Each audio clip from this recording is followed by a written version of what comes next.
Muito bem, graça e paz. É uma satisfação enorme estarmos juntos mais uma vez para estudarmos um trecho da Palavra de Deus, ou vários trechos. Eu agradeço a Deus a oportunidade e os meios que Ele concede à vida de cada um de nós para, a despeito de circunstâncias adversas, na adversidade não faltar alimento espiritual para todos nós, tá bom? Então, eu sei que às vezes pode ter alguma dificuldade de iluminação, não tem problema. O que me interessa, eu vou escrever alguma coisa no quadro aqui sobre o temor de Deus, tá bom? Então senta aí, chama a família, é importante agora todo mundo se aquietar e senta que lá vem a história, você já me conhece, né? Então eu vou escrever sobre o temor de Deus. Se tiver alguma dificuldade aqui, eu falo do texto, você anota e eu vou falando da explicação, não tem problema, tá? Mas para a gente não perder o foco principal, que é pensarmos na Palavra de Deus sobre este tema, que é o que nós temos estudado, o temor de Deus, tá bom? Vamos orar acima de tudo, para que Deus dê graça à vida de cada um de nós nesse processo, tá? Vamos orar? Pai bendito, obrigado pela oportunidade de estudarmos a Tua Palavra. Dá-nos da Tua graça, ajuda-nos a pensarmos as Tuas coisas depois de Ti. E mais do que aprendermos à luz do Teu Espírito iluminando a vida de cada um de nós, transforma-nos à luz deste aprendizado. Para que a Tua igreja, reunida nesse lugar, para que cada um de nós possamos, à medida que aprendemos, ser um degrau a mais na transformação que o Senhor tenha operado de maneira eficaz na nossa vida. Seja conosco nesse momento. É a nossa oração agradecidos em nome de Jesus. Amém. Muito bem. Então nós vamos aprender, escreve aí.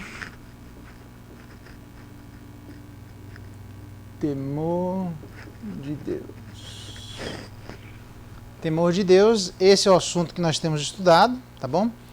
Nós vamos continuar com ele, hoje começando com Êxodo, só para a gente esquentar os tambores, Êxodo capítulo 18, verso 21, a gente já falou várias coisas sobre isso, Êxodo 18, 21, traz várias características do temor de Deus. Dentre elas, fala da capacidade. A gente já falou dessa questão da capacidade, mas fala também de aborrecer a avareza. Isso, está escrito, por incrível que pareça, aborrecer a avareza. Ele parece que não, mas tá bom? Lembrando disso, a gente já fez a diferença de capacidade, a habilidade natural, não elimina a necessidade de habilidade sobrenatural. Eu sei que a linguagem não é boa, fazendo uma dicotomia aqui que ela é kantiana e por definição é falsa, a gente sabe, tá? Eu já expliquei isso já, aquela divisão de dois mundos que Kant faz, que ela não existe, tá bom? Então, mundo de Deus e mundo não de Deus, é ruim isso. Mundo espiritual e mundo material, é ruim essa divisão, porque tudo é espiritual. Então, enfim, eu estou colocando aqui como habilidade sobrenatural e natural. Na verdade, tudo é sobrenatural, eu sei disso, tá? Mas só para lembrar aqui que Moisés teve o conselho de encontrar da liderança que ele buscasse homens capazes. A gente já trabalhou esses detalhes. Aborrecer a avareza, eu também trabalhei isso com vocês. A avareza, basicamente, entre outras coisas, que nós vimos a última vez, a dificuldade de compartilhar daquilo que generosamente foi cedido a cada um de nós. Pode ser qualquer coisa avareza. As pessoas normalmente ligam a dinheiro, mas não é dinheiro. Por exemplo, Deus derramou superabundantemente sobre nós o Espírito dele e o amor dele. Então, quando Deus pede para que nós amemos, Deus está pedindo para a vida dos seus filhos alguma coisa que Ele mesmo, de maneira generosa, já tenha compartilhado com a vida de cada um de nós. Então, Ele está pedindo aquilo que Ele já deu capacidade para a gente fazer, que é amar, porque a gente foi amado. Então, avareza, por definição, é a dificuldade de compartilhar daquilo que eu tenho recebido. Se eu fui amado e tenho dificuldade de amar, isso é avareza. E, por definição, os avarentos não entram no reino dos céus. Lembrando que a Bíblia diz da idolatria, e no Novo Testamento ele vai falar que a idolatria é avareza. Você vai dizer mais uma vez, mas eu não sou idólatra porque eu não construí um instrumento físico para tentar colocar confiança nele, naquilo que ele não pode oferecer. Isaías 45, e tem tantos outros textos que falam disso, tá? Muito bem, mas também a Bíblia no Antigo Testamento fala, você vai se lembrar, dos ídolos do lar. São ídolos levantados dentro do coração, ídolos do lar. Então, a avareza, que é a idolatria, que é, por definição, quando eu tenho dificuldade de compartilhar daquilo que generosamente eu tenho recebido, qualquer coisa, e isso significa que eu tornei aquele aspecto na minha vida mais relevante do que de fato ele é. O que significa que a dificuldade de compartilhar diz respeito, entre outras coisas, da minha supervalorização de um determinado objeto, quer seja ele material ou imaterial. Essa supervalorização é dar um valor naquela coisa ou naquele ente que aquela coisa ou aquele ente não tem. Ele tem um valor, mas não aquele que é cedido, ok? Não aquele que é atribuído. Tá certo? Então, nesse sentido, os ídolos do lar são aspectos que eu e você levantamos no nosso coração que pode fazer com que aquele aspecto levantado tenha recebido uma atribuição da nossa parte que ele não tenha. Exemplo, vocês sabem que eu gosto de exemplo, né? Exemplo, eu posso levantar nos ídolos do lar família. A família pode começar a receber um valor que de fato ela não tem. Filhos, esposa, trabalho, próprias características individuais, um relacionamento de amizade, qualquer coisa.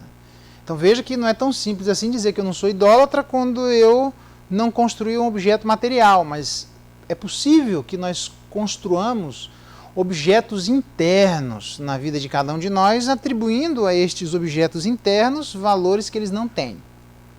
Isso significa idolatria, e aí, por definição, a idolatria, como diz o próprio Jesus Cristo, onde está o teu tesouro, ali estará o teu coração. A gente coloca isso como um tesouro que não tem esse valor. E aí, então, a atribuição deste valor para estas coisas que não têm esse valor faz com que isso soe num reflexo de apego, onde eu não quero compartilhar daquilo que sobejamente alguém já compartilhou comigo, quer seja Deus ou alguns dos seus filhos. Então significa dizer que a gente pode sim sermos idólatras sem externamente aparecer o objeto da nossa idolatria, esse objeto controlar a vida de cada um de nós e, por definição, como resultado, a gente não consegue compartilhar, e aí a gente então tem a avareza como um reflexo da idolatria. E a Bíblia diz que o avarento não entra no reino dos céus. Nós temos um problema, então não é tão simples assim. Então preste atenção, por que é que um líder precisa ser não avarento? Este é o ponto. Um líder precisa ser não avarento, entre outras coisas, porque o contrário da avareza é a generosidade. Então, basicamente, um líder ele precisa aprender o privilégio da generosidade, onde Deus vai abençoá-lo com diversas circunstâncias e ele vai ser um distribuidor da bênção que Deus manifestou à vida dele. Há vários exemplos disso na Bíblia. No Novo Testamento, com o consolo que vocês receberam, para que vocês tenham condições de consolar a vida de outras pessoas. Então, nem o consolo que Deus dá àquele que precisa de consolo, Deus dá numa medida que resolva só o problema que fez com que houvesse a necessidade de consolo. Deus dá um consolo, mas dá um consolo sobremaneira, dá um consolo superabundante, dá um consolo que sobre para as circunstâncias que exigem aquele consolo na vida de cada um de nós. Deus não supre a necessidade, Ele supre muito mais do que aquilo que nós precisamos. Isso significa, então, que o consolo que Deus deu sobejamente à vida de cada um de nós, Ele espere que, à luz desse consolo, a gente consiga consolar a vida de outros.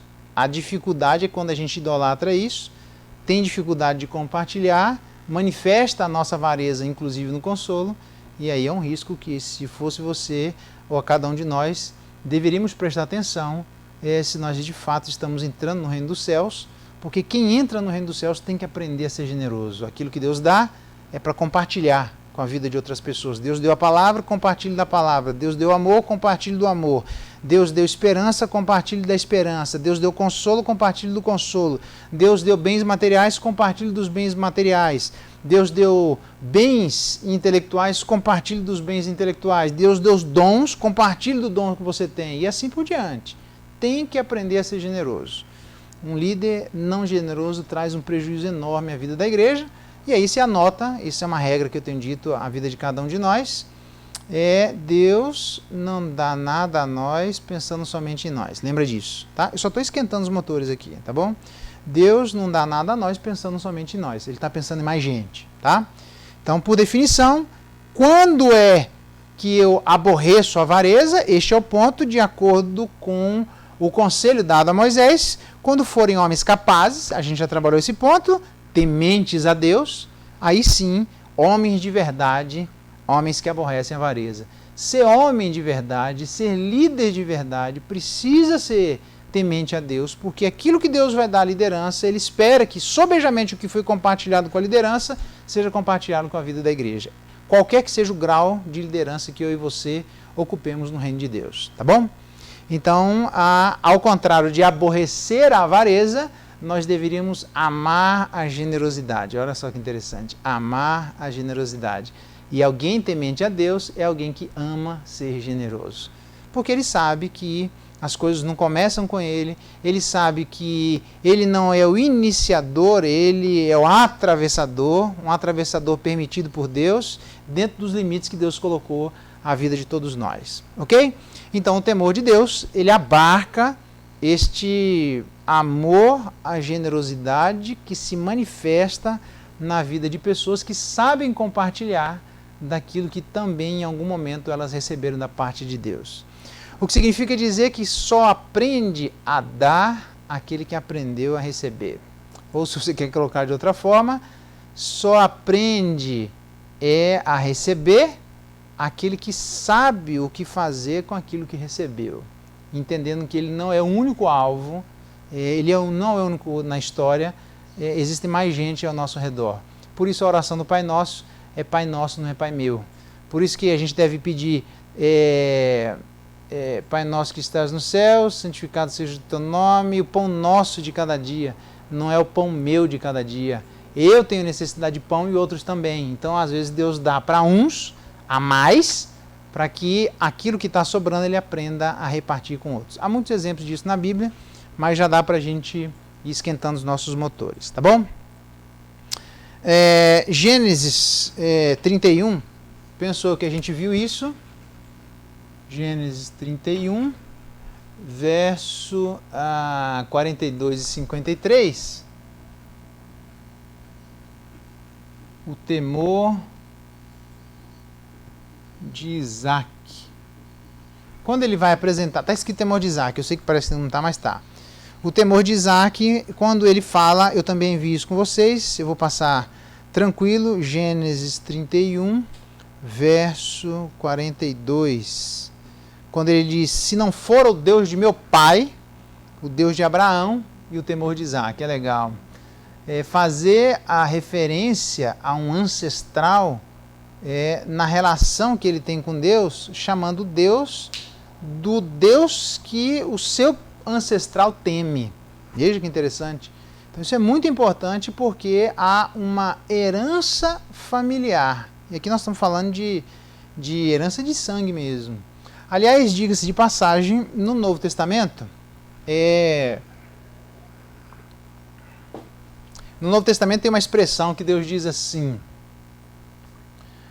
que Deus diz no Novo Testamento assim, a expressão porque importa que todo Deus deu poder a todos aqueles, Deus deu o poder de serem feitos filhos de Deus, a saber os que creem no seu nome. Então eles não nasceram na vontade da carne e nem da vontade e nem do sangue. Na verdade, a expressão em grego ali, eles não nasceram de sangues. Está traduzido na sua Bíblia em português, no singular, no português, mas no grego ele está no plural. Então a pergunta é, o que é que ele quer dizer com não nasceram da vontade de sangues? Resposta, porque ele está pensando ali, não é só naquele imediatamente anterior a mim. Ele está pensando na minha árvore genealógica. No meu bisavô, no meu avô, no meu pai, que chega até a mim, que vai chegar no meu filho. Há tantas vezes e há tanta menção no Antigo Testamento falando que Deus é o Deus de vossos pais, dos filhos e dos netos e até a 1000 gerações. Então a ideia basicamente é que Deus abençoa, mas que quando uma pessoa nasce, ela não nasce por uma árvore genealógica anterior. Ela nasce porque Deus abençoa e dá a ele o poder de ser feito filho de Deus. Nascendo não da vontade da carne humana, não da vontade de sangue, independente da sua árvore genealógica, boa ou ruim, né? Mas da vontade de Deus. Tá bom? Isso significa então que quando ele fala que a gente não nasce do sangue da árvore genealógica, isso não significa que eu e você não possamos deixar um impacto positivo na nossa própria família daqueles que vêm depois de nós. Então, por exemplo, eu fico imaginando como é que aqueles que vêm depois de mim podem identificar a relação deles com Deus à luz da minha relação com Deus. O meu filho, por exemplo, chegar, quem é Deus para você? E ele responder assim, é o Deus que meu pai teme. Seria essa a ideia. Então, veja que eu e você temos, no mínimo, para dizer, uma relação de responsabilidade com Deus, nem é obrigatoriamente ou primeiramente para abençoar a vida daqueles que são irmãos em Cristo, mas para abençoar a minha própria família de sangue. Vai chegar nos meus irmãos em Cristo, mas para eu abençoar os meus irmãos de sangue. E aí Hebreus vai dizer que mesmo ainda morto, ele ainda fala. Por quê? Porque o meu testemunho não serve para gerações antes de mim, mas o meu testemunho serve para gerações depois de mim. Então, eu e você precisamos prestar atenção na maneira como caminhamos diante de Deus, porque observado estamos sendo pela vida das pessoas, inclusive pela vida dos nossos próprios parentes, pelos anjos. Eu já toquei essa ideia do testemunho angelical, mas além dos anjos, você tem a nossa própria família que está observando. Meus filhos, meus sobrinhos, meus irmãos, meus netos, aqueles que vierem depois de mim, eles estão olhando para trás e identificando Deus como Deus que o fulano teme, que veio antes dele, que pode estar vivo naquele momento ou não. Isso significa o seguinte, significa que eu preciso ter, no mínimo, um grau de consciência da minha responsabilidade para com aqueles que virão após mim da minha própria casa. Ainda que eu saiba que eles nascerão, não é por uma árvore genealógica, na vontade da carne e nem de sangues de gerações vindo, isso não significa que eu não possa andar diante de Deus e esperar que a minha vida de temor, se portando com sabedoria e com temor diante de Deus, venha impactar a minha própria casa. Então fica aqui o primeiro desafio. Aliás, a gente já viu, eu imagino isso, mas fica aqui um desafio, pelo menos, de não só sermos generosos, amarmos a generosidade, especialmente quem se encontra em posição de liderança, qualquer que seja a liderança dentro do corpo de Cristo, mas também para nós aprendermos como as outras pessoas que virão depois de nós podem buscar uma relação deles com Deus à luz do impacto da relação daqueles que vieram antes dele tiveram com Deus. Então, quem não presta atenção nisso, não é só irresponsável, somente ou danoso, somente em relação ao povo de Deus, ou em relação aos irmãos em Cristo. É danoso aqueles que não se portam com temor, como deveriam se portar, para a sua própria família de sangue. Além do que, para a família da fé em torno do sangue de Cristo. Tranquilamente, eu não tenho problema com isso. Então, a referência deveria ser uma referência, uma preocupação com a minha própria casa ou com as minhas próprias casas depois de mim. Tá bom? Isso a gente viu, o temor do João Geraldo, o temor do Marcelo, o temor do Fábio, que está gravando aqui, o homem do sapatinho de fogo aí, né? Cuidado, esse espírito de fogo vai vir, hein? Presta atenção. O temor da Érica, o temor do Davi, o temor do Itamar.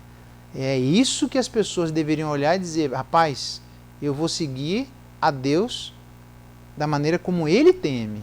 Então eu fico imaginando como é que a sua casa e a minha casa vão seguir a Deus à luz da relação que eu e você andamos com temor diante do nosso Deus. É no mínimo para pensar. Né? A gente fica reclamando, como é que Deus manda a vida de alguém para minha casa, minha família é dura. Pois é, mas e a nossa relação com Deus? No mínimo, como uma demonstração de que nós levamos Deus a sério. Presta atenção. Um ateu, o camarada está correndo, essa história é conhecida, né? Um ateu está correndo para ouvir um camarada pregando. E alguém vê aquele camarada correndo e pergunta, para onde você está indo? Ele diz assim, eu estou indo para ver o fulano pregar. E ele pergunta assim, sabendo que ele é ateu, mas você acredita no que ele fala? E ele responde assim, eu não, mas ele acredita. Se olhar para Paulo no Novo Testamento, quando o próprio Satanás se apresenta, pessoas que levam a Deus sem temor, não entendendo o grau de responsabilidade que isso tem. Eles dizem assim, olha, Paulo eu conheço e Jesus também, mas você para cima de mim não. E dá um couro na vida daqueles camaradas. Por quê? Porque o temor deles era absolutamente irresponsável. Não havia temor no coração deles. Às vezes a gente quer que Deus levante pessoas para impactar o mundo e se esquece para impactar as nossas famílias, se esquece que as primeiras pessoas que Deus poderia levantar seríamos nós mesmos. Então aquela conversa de que prato da casa não faz milagre, joga fora isso aí. Prato da casa deveria ser o ouro da casa. Se eles vão fazer uso disso, é um problema deles. Mas no mínimo, que até um ateu deveria prestar atenção. Se a gente leva a nossa vida a sério com Deus, até Satanás presta atenção nisso, irmão. Então, eu fico pensando, se Satanás aparecesse na minha vida e na sua vida, ele diria o quê da minha vida e da sua vida? Ele está aí, eu espero que não apareça. Deixa ele lá, eu já tenho muito trabalho para poder lutar contra mim mesmo. E você contra você mesmo. Nós já temos trabalho demais pro resto da vida, ok? Aliás, o próprio Tiago diz, na concepção do pecado, ele nem faz menção, Tiago capítulo 1, da ação de Satanás. O que significa dizer que facilmente nós poderíamos entender que a história da humanidade seria exatamente a mesma se Satanás não existisse. Por uma razão muito simples, a gente não precisa de Satanás para pecar, ok? Isso significa dizer que você preste atenção na sua própria casa. Em vez de você ficar buscando testemunho lá fora, seja você o testemunho da sua casa. Em vez de você buscar gente para abençoar a sua esposa, seja você o abençoador da sua esposa. Em vez de você buscar alguém para abençoar seus filhos, seja você o abençoador dos seus filhos. Em vez de eu buscar alguém para abençoar os meus irmãos, seja eu mesmo o abençoador dos meus irmãos. De que forma? Levando Deus a sério. Satanás está observando, que é um anjo caído. Se ele que é um anjo caído, os outros anjos caídos também estão observando. Os anjos não caídos também estão observando. Deus está observando. As pessoas estão observando. Os nossos próprios parentes de sangue estão observando. Então, se eles pudessem testemunhar todo esse grupo de pessoas, eu sei que a gente falha, erra e nem sempre essas coisas caminham numa medida de intensidade que deveriam caminhar, mas numa suma geral, mesmo com alguma volatilidade, com alguma volubilidade, com alguma variedade, com alguma inconstância, se as pessoas pudessem testemunhar adjetivando a nossa relação com Deus. Eu pergunto para você, elas colocariam como um dos adjetivos viáveis para definir com um certo grau de precisão que a nossa relação com Deus poderia ser expressa à luz de muitos adjetivos, mas um entre eles seria o adjetivo do temor de Deus? E eu me coloco no mesmo barco, eu estou falando para vocês, isso é para vocês, mas isso é também para mim. As mesmas dificuldades que vocês têm, eu também tenho, e nós estamos no mesmo barco nessa história. Tá? Influenciar os nossos parentes à luz do nosso temor a Deus. Ok? Continuando, não só isso, veja o que ele diz, olha só, 2 Crônicas, abra lá. Vamos abrir 2 Crônicas, capítulo 19.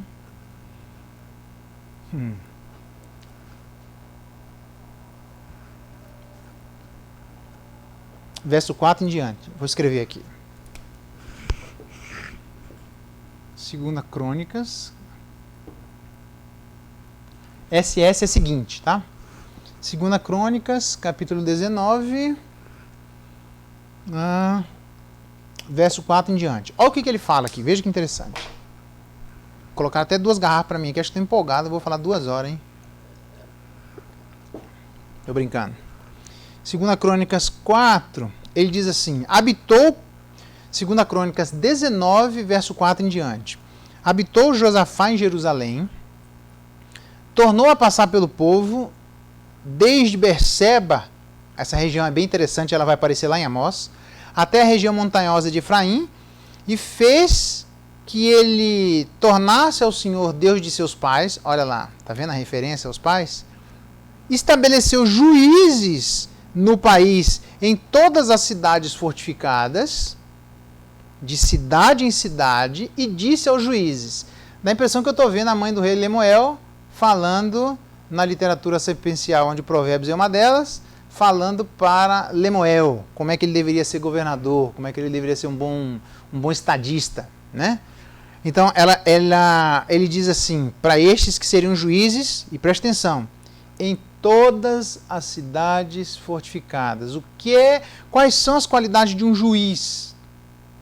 Então, de acordo com o conselho que foi dado a Moisés, uma liderança de verdade, um homem de verdade, deveria ser temente a Deus, aborrecer a avareza, homens de verdade, ok? Amarem a generosidade.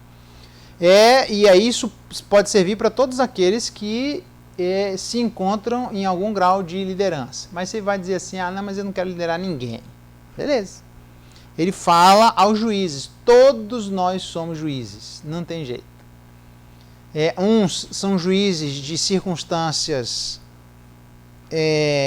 quantitativamente maiores e até qualitativamente, nem vou entrar nesse mérito agora, mas são.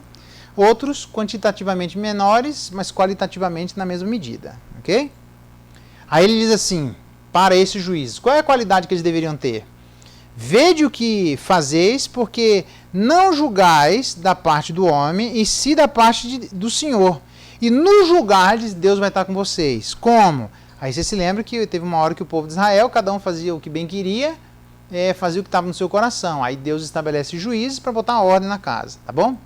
Para quê? Porque nós precisamos julgar. Você vai dizer, não julgueis para que não sejam julgados. Não. Aquele texto do Novo Testamento está se referindo a não julgar precipitadamente. Precipitadamente é um problema. Você lembra de Provérbios, você tem o ingênuo, o insensato e o escarnecedor. E ele diz, conhece o precipitado em suas palavras? Há mais esperança para o insensato do que para o precipitado. Ingênuo, insensato e escarnecedor? Ingênuo, insensato, precipitado e escarnecedor. Então, o precipitado está mais próximo do escarnecedor do que o insensato. Ser precipitado é ruim, ok? Então, ele está dizendo assim, então nós, lá no Novo Testamento, a gente precisa aprender a não julgar precipitadamente. Mas nós precisamos julgar, não tem como. João diz, provai os espíritos, e aí vai, a lista é grande, tá? Então, o que eu não posso fazer, que é a condenação ali, é tirar, julgar o outro sem na mesma medida me julgar. A gente já viu isso esses dias atrás na igreja, à luz de Mateus 18, que eu espero continuar. A gente, antes de Mateus 18, verso 15, tem Mateus 18, verso 1 a 14, ok? A quantidade de vezes, isso eu vou ver lá, estou só adiantando aqui para dar uma palhinha, né?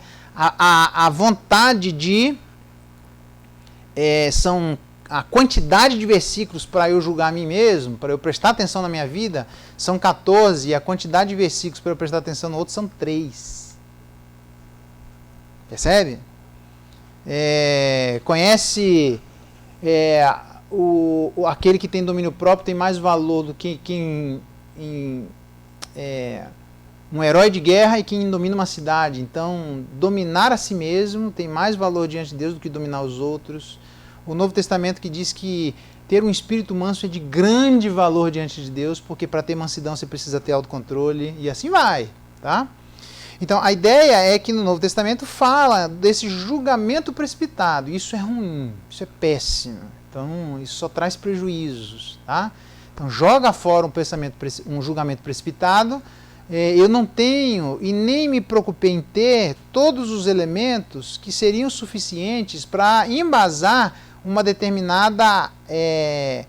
determinado pensamento ou conclusão sobre um fato qualquer que seja ele. A ponto de, no Antigo Testamento, você ter sobre o julgamento alguém que poderia ser acusado de conduzir o povo de Israel para a idolatria. Essa pessoa, se fosse comprovado isso, deveria ser morta, apedrejada. Então, para isso não acontecer por falsas acusações, alguém que ouviria isso não poderia julgar precipitadamente. E aí a Bíblia traz lá, levantem homens que saibam indagar bem. Eu gosto dessa expressão, indagar bem.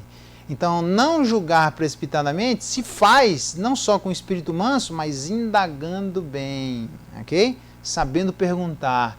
Não é só sabendo ouvir, é fazendo as perguntas certas. Isso, tá? Então, esquece esse negócio de não julgar. Nós precisamos julgar. E os juízes fariam o quê? Vede o que fazeis, verso 6, 2 Crônicas 19, 6. Vede o que fazeis, porque não julgais da parte do homem, sim da parte do Senhor, e não julgais, ele estará convosco. Agora, portanto, seja o temor do Senhor com vocês. Olha lá, vocês vão julgar? Vão. Então, que o temor de Deus acompanhe vocês no processo de julgamento, porque senão vai ter um problema. Qual é o problema? Ele diz, tomai cuidado e fazei-o, porque não há no Senhor, olha lá, então se a gente vai refletir a Deus, e Deus no julgamento dele, o que é que não aparece? Que não deveriam aparecer naqueles que julgam e que são reflexos desse outro juiz. Então, quando nós julgamos as causas, todos nós somos juízes em maiores ou menores medidas, nós estamos refletindo o grande juiz da face da terra. Então, para a gente refletir, o que é que não existe nele, que também não deveria existir em nós? Juízes. Ele diz assim, não há Deus. Olha só que interessante. Injustiça, verso 7. Não há Deus, não há em Deus parcialidade e não há em Deus suborno. Eu vou colocar aqui agora. Ô, caneta abençoada. Entendeu, né? Caneta abençoada. Estou precisando de caneta. Não há.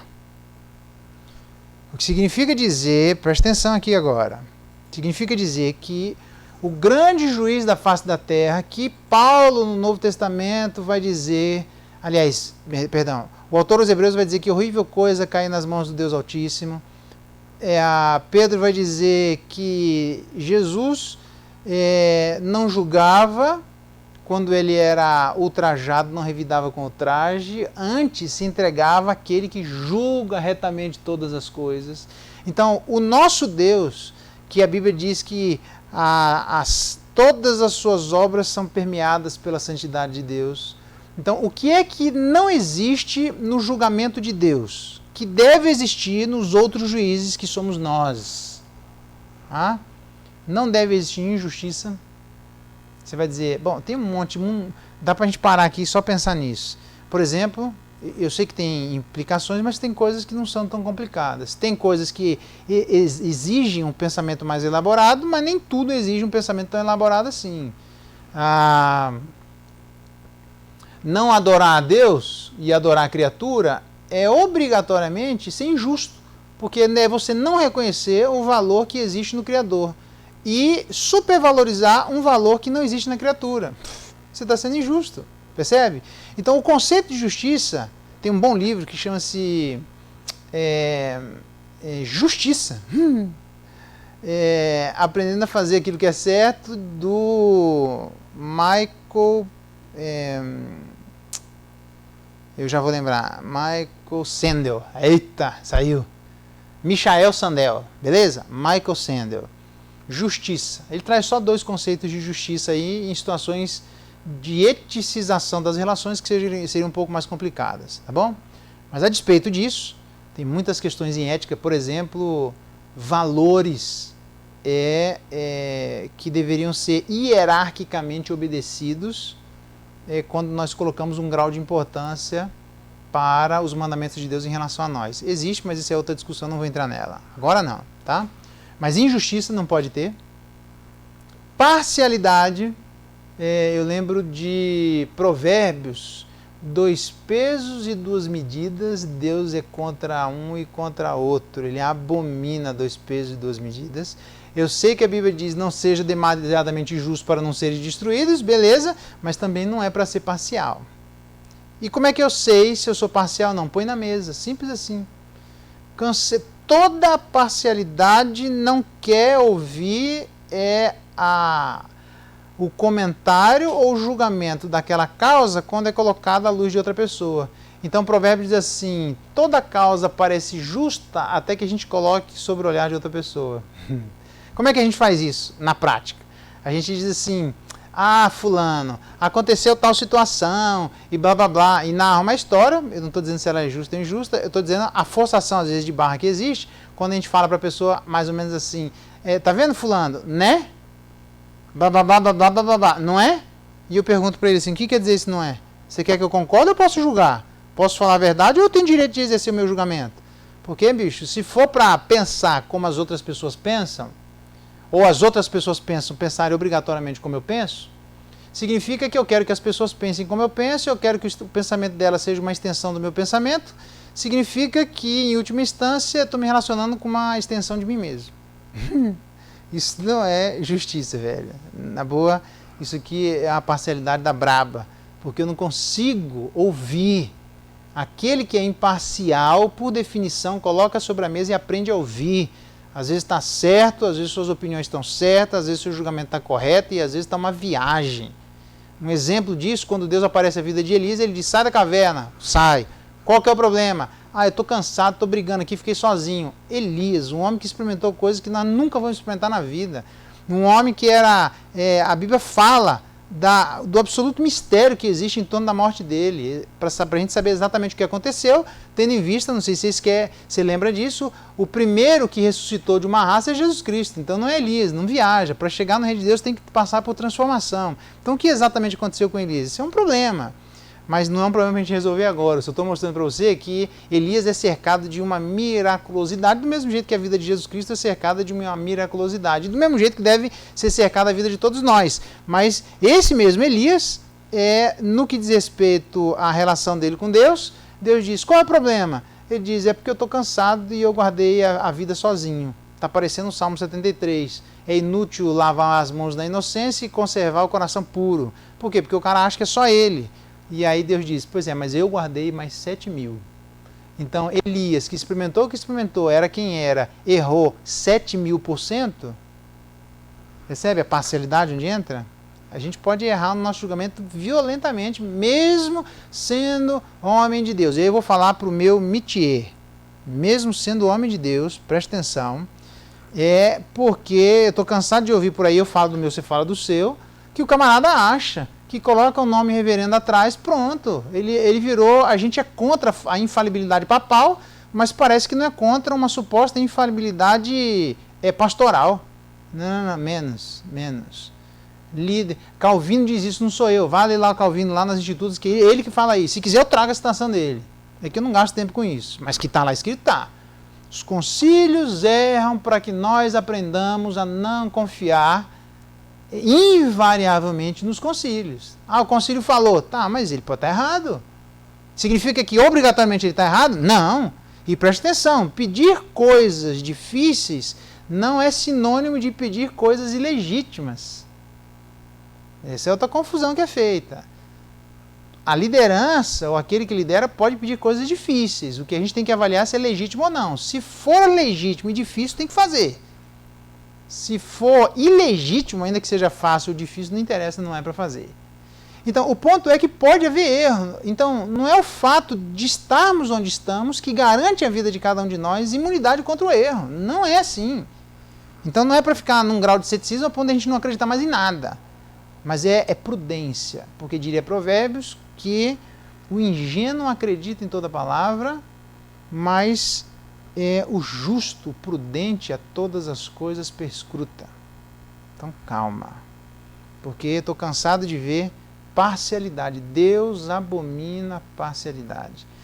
2 pesos e 2 medidas, Deus é contra um e contra o outro, ok? E não há, de acordo com o verso 6, parcialidade na divindade. E nem aceita suborno.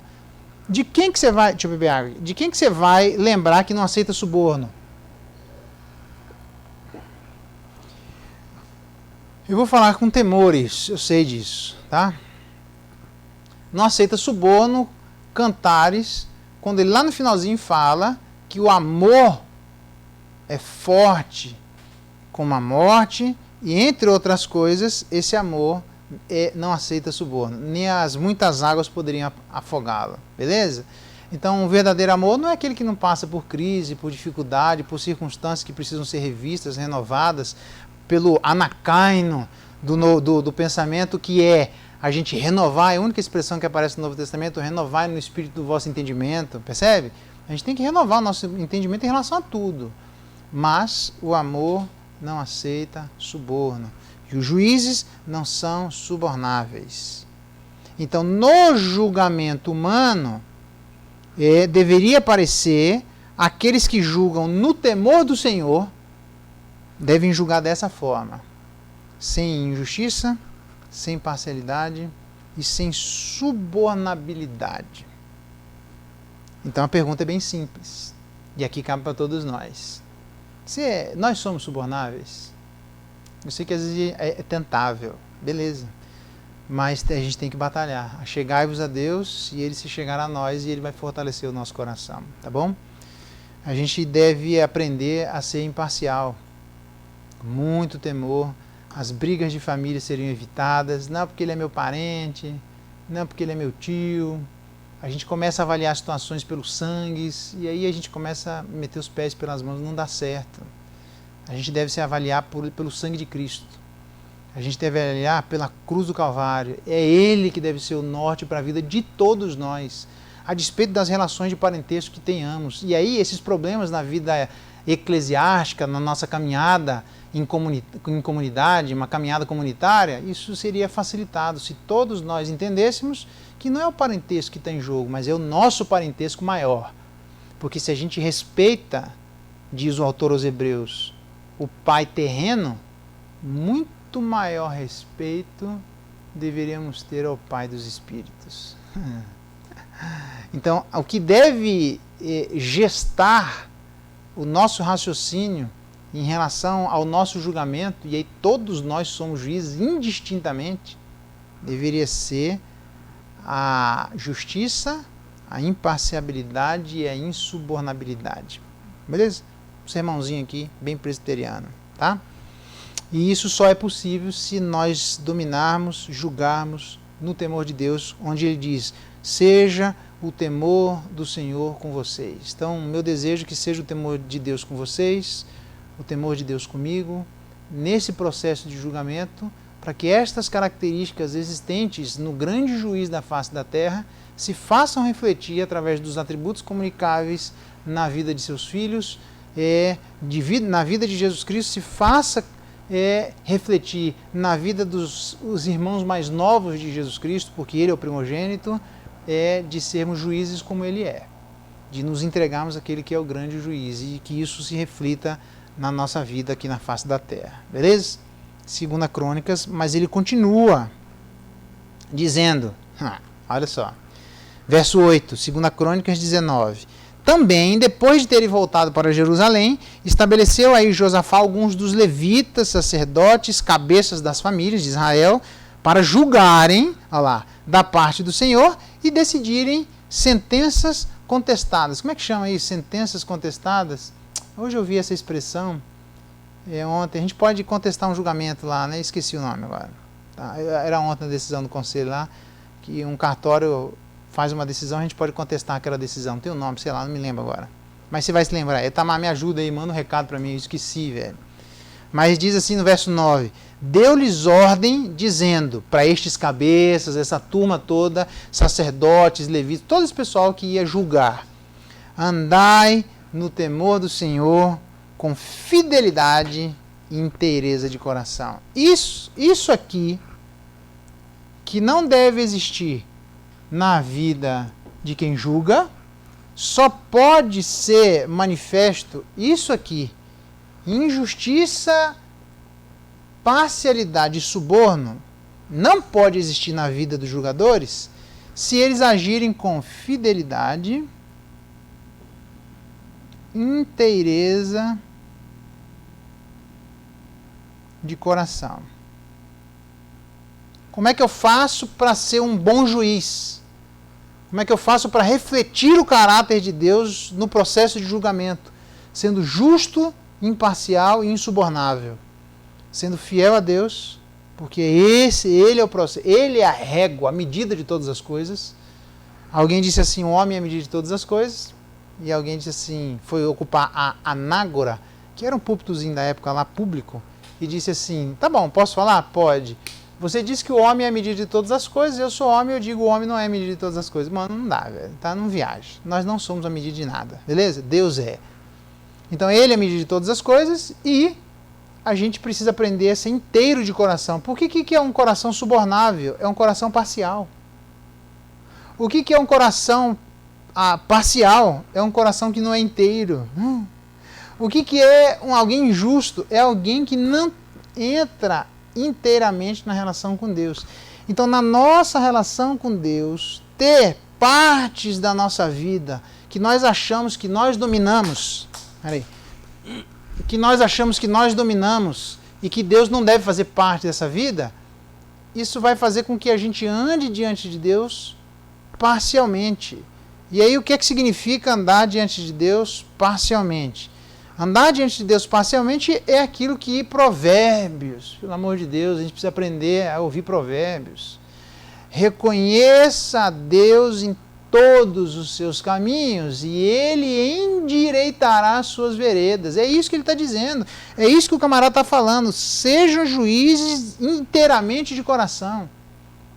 O problema nosso é que, às vezes, a gente quer andar diante de Deus com partes do coração para Deus e outras partes do nosso coração para nós mesmos. Isso não dá certo.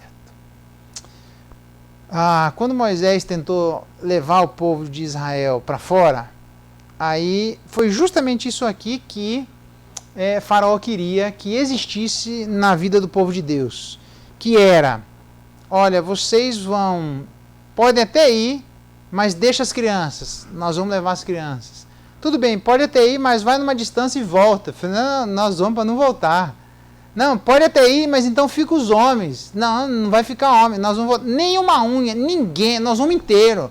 Por quê? Faraó não se preocupava em que o povo de Israel tivesse um relacionamento com Deus, desde que não fosse um relacionamento exclusivo. Quando ele fala de inteireza de coração, significa que a relação com Deus exige exclusividade. Preste atenção, olha só, maridos, a mulher não quer saber se você a ama, a mulher quer saber se você a ama exclusivamente. Mulher, seu marido não quer saber se você o ama, ele quer saber se você o ama exclusivamente. Na nossa relação com Deus, é isso que Deus exige, não é amor. como resposta ao grande amor, Deus exige amor exclusivo, porque quando há amor exclusivo, há inteireza de coração. Quando há inteireza de coração, existe fidelidade. Quando existe fidelidade, injustiça é subornabilidade, estas coisas não vão existir, e também parcialidade no nosso coração. Então veja que Crônicas dá uma dica muito boa, que só é possível se ele diz isso assim, ó. Deu-lhes ordem dizendo, andai no temor do Senhor. É só o temor de Deus que pode produzir fidelidade e inteireza de coração. Muito bem, nós temos 50 minutos. Eu vou dar o último texto de hoje, que é para nós esquentarmos aí a nossa percepção nesse novo modo aí, que é temporário, mas que também pode ser usado em outros momentos, mesmo quando a gente voltar na nossa vida comunitária sem problema, tá bom? O último texto, Salmo de número 36. Lembra? Salmo não tem capítulos. Cada salmo é um livro inteiro, com começo, meio e fim. Então, Salmo de número 1 não tem nada a ver com o Salmo de número 2, que não tem nada a ver com 3 e assim por diante. Por isso que são salmos no grande livro dos salmos. Então, eu vou falar qual? O Salmo de número 123, 140, e aí o verso, e não Salmos 140. Isso não existe, beleza? Então, fala direito, vamos falar direito, tá bom?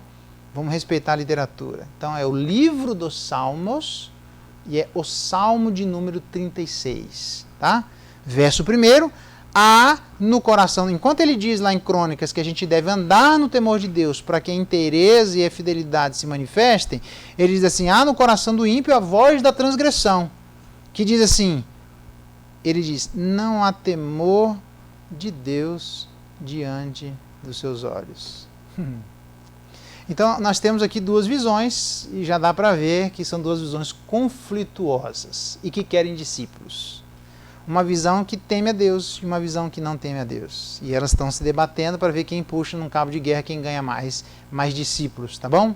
Então, o que é que Deus espera de nós? Que a gente ande no temor de Deus, gestando fidelidade e inteireza de coração, para evitar que a subornabilidade, parcialidade e a infidelidade,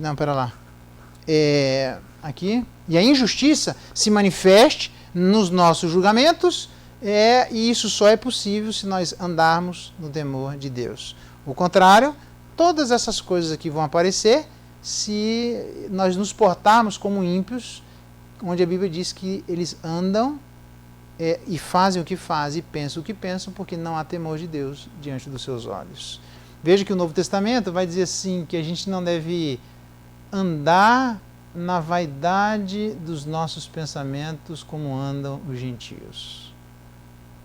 Falta temor de Deus. O meu desafio para você e para cada um de nós é que, à luz do temor de Deus, sejamos, entre outras coisas, bons juízes, entre outras coisas, bons influenciadores da nossa própria família e, entre outras coisas, sejamos pessoas que amam a generosidade. Isso tudo é possível se nós formos pessoas que clamarmos pelo temor de Deus no nosso coração. Sinceramente, que Deus dê graça, nos ajude, Ele já nos deu tanta coisa, e nos ajude com mais com mais temor e mais bênção dEle, para que tudo isso seja manifesto na vida de cada um de nós. Tá bom? Vamos orar mais uma vez? Espero que você tenha gostado da experiência de pensarmos um pouco à luz desse quadro aqui, tá? À medida da receptividade, eu estendo um pouco mais. Como aqui eu não estou vendo as pessoas, então estou segurando um pouquinho essa primeira vez, tá bom? Vamos orar? Pai bendito, obrigado porque o Senhor é o grande, é aquele grande plantador do temor no nosso coração. Ajuda-nos a temermos o Teu nome, e é isso se refletir nos nossos julgamentos, na nossa generosidade, na nossa vida contigo. Perdoa-nos como, quando às vezes andamos e manifestamos mais aqueles que andam sem temor do Senhor diante dos seus olhos do que o contrário.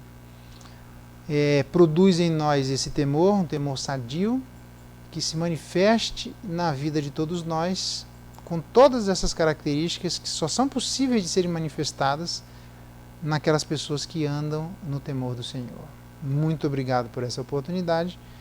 É a nossa oração e a nossa gratidão em nome de Jesus. Amém.